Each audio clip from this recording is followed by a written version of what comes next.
So how is working together across a community actually going to improve mental health outcomes? Well, I want you to stop and think for a moment what it is that we're trying to achieve in mental health. We want to start saving lives. We want to start ensuring that the people that are struggling with mental health issues are getting the support that they need. And we really want to start making mental health and well-being a priority across our communities and workplaces and environments.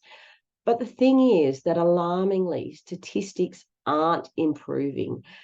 Even though we're desperately making progress in many areas, it still seems to be an uphill battle to make change happen in this space. But I want you to think for a moment and consider that perhaps it's because we might be going about things the wrong way. Now, don't get me wrong, what so many people are doing is absolutely amazing. They're working tirelessly to get support where it's desperately needed. They're implementing programs to address needs as they come up and as they arise. But when we think about improving outcomes, we're often focused on what more we need to do.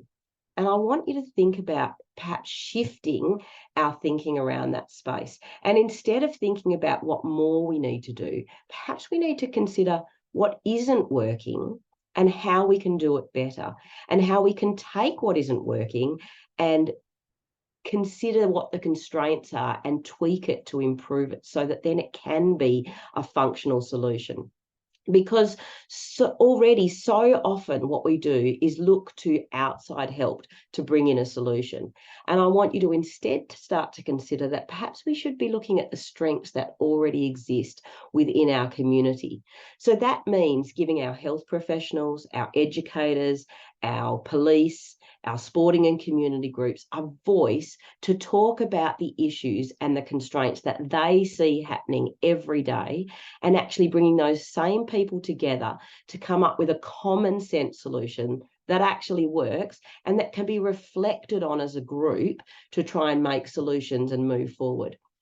The thing is that so many of us at the moment are working with clients, we're working with students, we're working with individuals, but we're doing it in isolation.